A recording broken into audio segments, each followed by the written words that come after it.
नमस्कार एंड सबको सादर प्रणाम। आज मैं आप लोगों के बीच उपस्थित हूं अपने नए एजुकेशन पॉलिसी के बारे में कुछ चर्चा करने के लिए।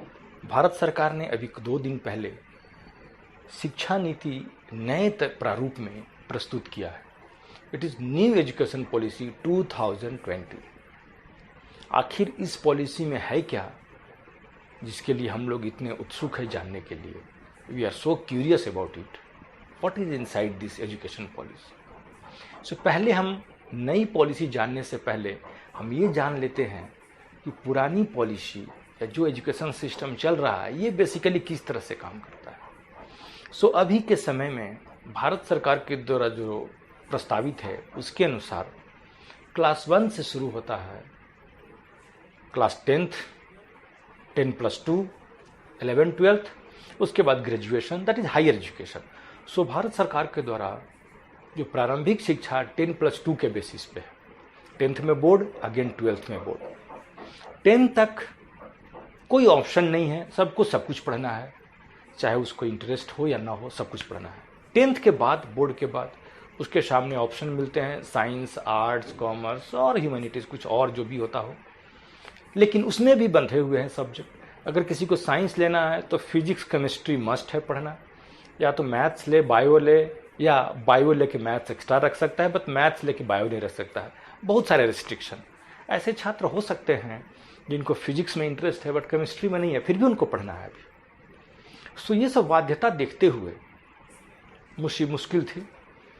इसमें ज़्यादा जोर मार्क्स लाने पे था, क्योंकि हायर एजुकेशन में कॉलेजेस में एडमिशन, चाहे दिल्ली यूनिवर्सिटी हो, जेएनयू हो, या इंडिया के और टॉप कॉलेजेस हों, कहीं ना कहीं मार्क्स एक क्राइटेरिया हो जाता था। इसीलिए अभी सीबीएसई में 95% वाले बच्चों को भी बहुत अच्छा नहीं कहा जाता है मार्क्स, क्योंकि कट ऑफ कोई सब्जेक्ट में दिल्ली यूनिवर्सिटी में इकोनॉमिक्स में, खासकर इंग्लिश ऑनर्स में, फिजिक्स ऑनर्स में 97% से ऊपर जाता है अभी कुछ कॉलेजेस में। सो ये हम लोग के शिक्षा पद्धति का कहीं ना कहीं गलत परिणाम है। अभी 90% वालों को तो बोल ही नहीं सकते हैं, और 80% वालों को, 80 से जो नीचे है उन लोगों को तो लोग काउंट ही नहीं करता है अभी कि कोई ये लोग एग्ज़ाम भी दिया है, पास भी हुआ है। ये कहीं ना कहीं हम लोगों पे दुष्प्रभाव डालता है, बच्चों पे, फ्यूचर जनरेशन। ये टोटली शिक्षा पद्धति रटने के ऊपर बेस्ड, मेमोराइज, बस रटते जाओ रटते जाओ रटते जाओ, और एग्ज़ाम के दिन जाकर जितना बस पेपर में उगल सकते हैं उगल जाओ। उसका कुछ एप्लीकेशन है नहीं है, इंटरेस्ट है नहीं है, कोई मतलब नहीं है। ठीक है, उसके बाद हायर एजुकेशन में गए, डिग्री लिए, कोई भी प्रोफेशनल डिग्री जिसको जो मर्जी है लिया। उसके बाद 90% से अधिक केसेस में देखा गया है कि अपने रिलेटेड जॉब नहीं करते हैं, या तो फिर गवर्नमेंट जॉब की तैयारी आईआईटी से करके, दिल्ली में जाके, या घर से रह के, या कहीं से भी यूपीएससी की तैयारी कर रहे हैं। कोई आईएएस आईपीएस बनने के लिए लगा हुआ है, कोई और फील्ड में जाना चाह रहा है, कुछ समझ में नहीं आता है। इंजीनियरिंग करके आईएएस कोई रिलेशन नहीं है अभी। इतने रिसोर्सेज का उसने यूज़ किया, गवर्नमेंट का, अपने समय का, परिवार का। कितने डॉक्टर आईएएस आईपीएस बन रहे हैं अभी। बहुत सारे वो टफ होते हुए लोग एसएससी की तैयारी कर रहे हैं, staff selection commission, inspector clerk.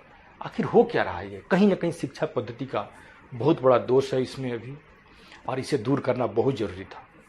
सो हमारे आदरणीय प्रधानमंत्री श्री नरेंद्र मोदी जी के नेतृत्व में इस नई शिक्षा पद्धति का बहुत जल्दी से नया प्रारूप तैयार हुआ, और हमें 2 दिन पहले इस सब के सामने आ गया और लागू कर दिया गया। 2035 तक सरकार का ये प्लान है कि इसे पूरी तरह इम्प्लीमेंट कर दिया जाए, और जो यहाँ का यंगर जनरेशन है, जो आने वाले बच्चे हैं, इसमें पूरी तरह से इन्वॉल्व हो जाए। सरकार ने पूरे ठोस कदम उठाने शुरू कर दिए हैं। विरोध तो हर एक बात का होता है। तो आइए समझते हैं कि नई education policy, new education policy, नई शिक्षा नीति 2020 में आखिर है क्या। सो ये बेसिकली जो प्रारूप दिया गया है, जो फॉर्मेट है, इट इज़ 5+3+3+4। ये है क्या आखिर? पहले 10+2 था, 12, अब उसी को 5+3 8, 8+3 11, और 11+4 15। तो 12 को 15 कर दिया गया। ये कैसे हुआ अभी देखें समझिए। अभी नहीं, सब पहले हम लोगों को 5 साल से 14 साल तक के बच्चों को निःशुल्क शिक्षा की व्यवस्था थी सरकार से, अब उसका दायरा को बढ़ा के 3 साल से 18 साल तक की उम्र कर दिया गया। कितना अच्छी बात है ये। आइए देखते हैं कैसे होगा ये। सो बच्चे जब तक 3 साल के होंगे माँ बाप के, अपने गार्जियंस के अधीन रहेंगे। 3 साल की उम्र होने पे उन्हें जो भी स्कूल, चाहे सरकारी हो या प्राइवेट हो, स्कूल से जुड़ जाएंगे। लेकिन वो स्कूल वो नहीं होगा जिसमें बोर्ड होंगे और जिसमें चौक होंगे या मार्कर होंगे और जिसमें बच्चों को लिखा जाएगा और लिखने के लिए कहा जाएगा। ये टोटली होगा अगले 2 साल तक कम्युनिकेशन स्किल पे। बच्चे बोलना सीखें, समझना सीखें और कुछ कुछ लिख सकें। रटना कुछ नहीं उन लोगों को पड़ेगा। बस जो देखते हैं उसको हम लोग लोकल भाषा में कहें तो भी आंगनवाड़ी चला है, जिसमें बच्चों को बैठाया जाएगा, उनसे कुछ खेल खेल में बताया जाएगा, किसी चीज़ के बारे में, पक्षी, कुछ फोटो होंगे, कुछ होंगे, कैसे अपने भावनाओं का, बात विचारों का आदान प्रदान करें। तो उन लोगों के लिए 2 साल बहुत अहम होंगे, जिसमें बच्चे अपने दिमाग को पूरी तरह से जो देखेंगे उसको पालन करेंगे, लागू करेंगे। कोई दबाव नहीं होगा, कोई एग्जाम, कुछ भी नहीं।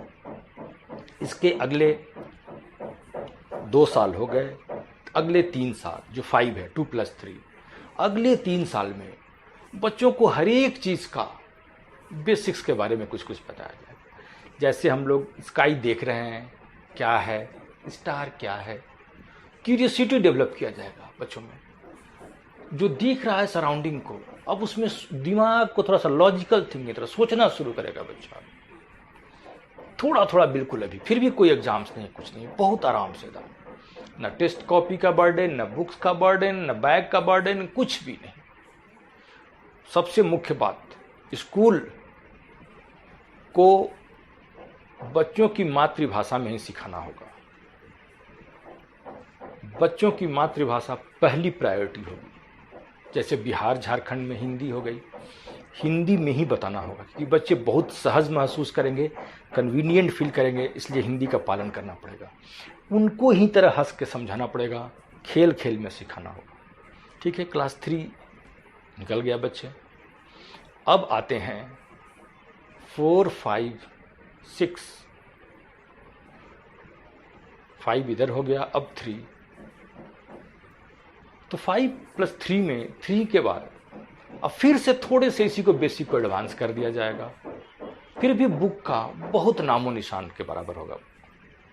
लेकिन जैसे ही बच्चा क्लास 6 में जाएगा, अब उसके सामने ऑप्शन आने शुरू हो जाएंगे। एक चीज़ जो सबके लिए होने जा रहा है वो है coding. You can say computer language से कोडिंग, आर्टिफिशियल इंटेलिजेंस, सब बच्चों को एक्सपोज किया जाएगा, क्योंकि आने वाला समय यही है। चाहे रोबोटिक्स हो, मेडिकल साइंस का फील्ड हो, सब जगह कहीं ना कहीं कंप्यूटर का एप्लीकेशन है, और that also with programming. Of course artificial intelligence आ जाएगा। ये एक्सपोजर सबको मस्ट होगा। जैसे पहले अंग्रेजी का आवश्यकता होती थी, आज से 30 साल पहले क्लास 6 में पढ़ाया जाता था।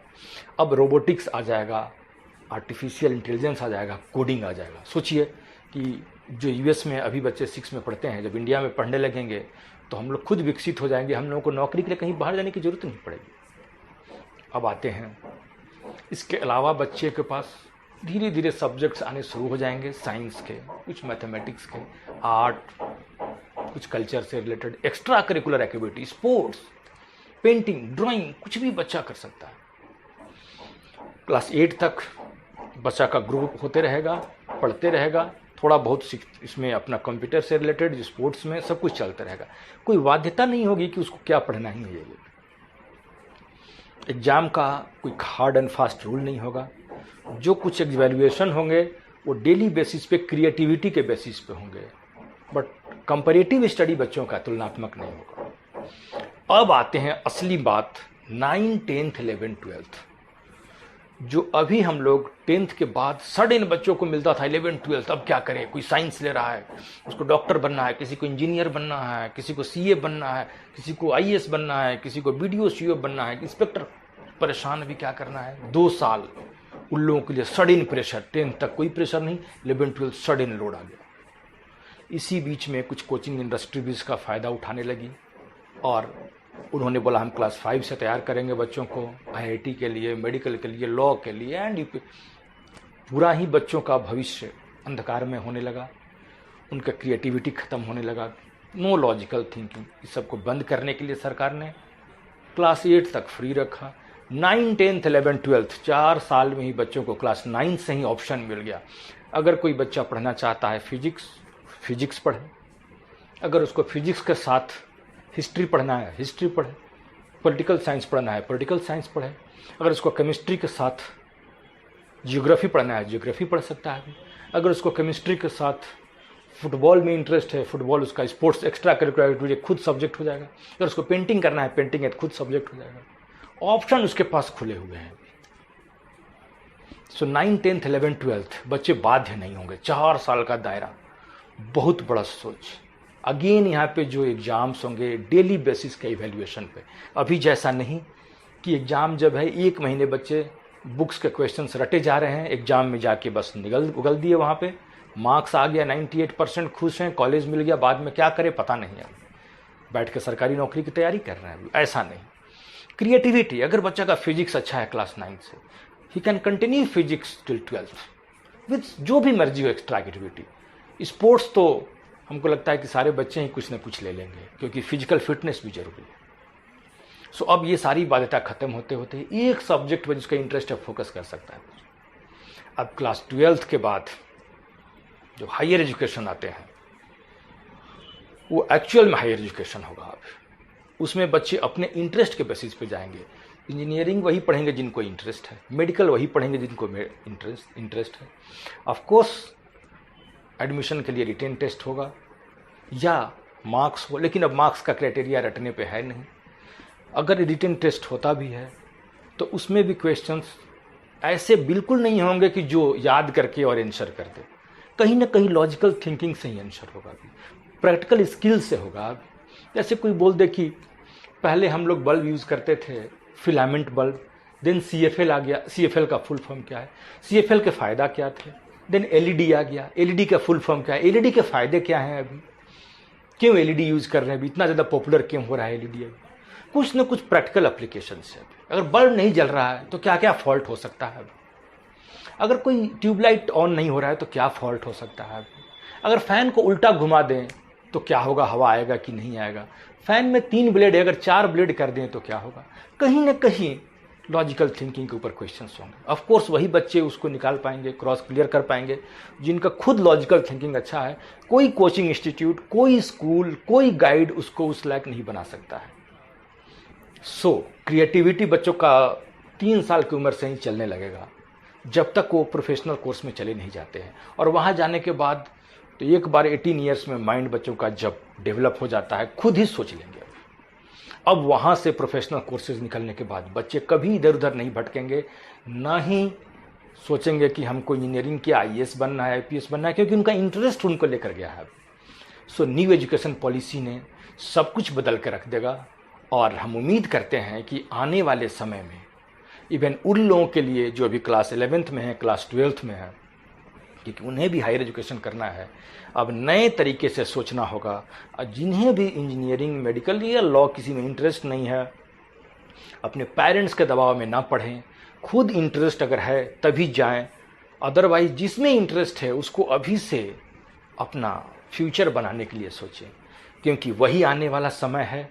लेकिन इसके साथ एक और बात कहूँगा कि सब लोग कंप्यूटर लैंग्वेज, एक जावा हो या पाइथन हो, सीखना शुरू करें, क्योंकि कोडिंग अगले 5 साल में सब कुछ, या फिजिक्स हो, केमिस्ट्री हो, मैथ्स हो, बायो हो, इकोनॉमिक्स हो, कहीं ना कहीं आर्टिफिशियल इंटेलिजेंस से जुड़ेगा और कोडिंग की ज़रूरत पड़ेगी। सो इसलिए एक लैंग्वेज सीखना शुरू करें और think of coding and think of the logical thinking and rational thinking. अब समय बदल रहा है, आप सभी छात्र बदलें, स्टूडेंट्स हैज़ टू चेंज। अगर नहीं बदलेंगे तो आप बहुत पीछे रह जाएंगे। नौकरी मिले या ना मिले, लेकिन आप शायद ज़िंदगी में अपने आप को ठगा हुआ महसूस करेंगे। खुद को बदलें। और मेरा पेरेंट्स से भी रिक्वेस्ट है कि बच्चों के फीलिंग को समझे और उनकी भावनाओं को समझते हुए उनके आगे के मार्ग को चुनने में मदद करें। इसी के साथ जय हिंद, जय भारत, जय श्री राम।